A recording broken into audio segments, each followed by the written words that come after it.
ब्रह्ममुरारिसुरार्चितलिङ्गं निर्मलभासितशोभितलिङ्गं जन्मजदुःखविनाशनलिङ्गं तत्प्रणमामि सदा शिवलिङ्गं देवमुनिप्रवरार्चितलिङ्गं कामदहनकरुणाकरलिङ्गं रावणदर्पविनाशनलिङ्गं तत्प्रणमामि सदा शिवलिङ्गं सर्वसुगन्धसुलेपितलिङ्गं बुद्धिविवर्धनकारणलिङ्गं सिद्धसुरासुरवन्दितलिङ्गं तत्प्रणमामि सदा शिवलिङ्गं कनकमहामणिभूषितलिङ्गं फणिपतिवेष्टितशोभितलिङ्गं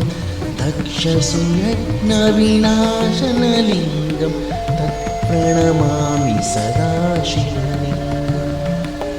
कुङ्कुमचन्दनलेपितलिङ्गं पङ्कजहारसुशोभितलिङ्गं सञ्चितपापविनाशनलिङ्गं तत्प्रणमामि सदा शिवलिङ्गं देवगणार्चितसेवितलिङ्गं भावैर्भक्तिभिरेव च लिङ्गं दिनकरकोटिप्रभाकरलिङ्गं तत्प्रणमामि सदा शिवलिङ्गम्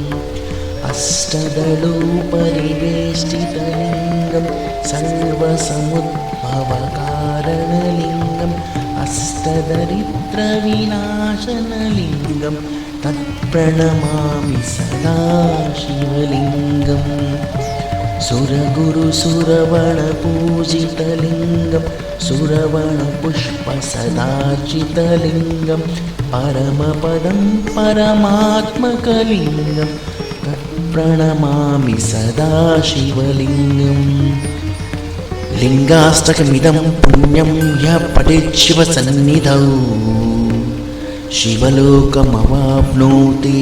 शिवेन सह मोदते।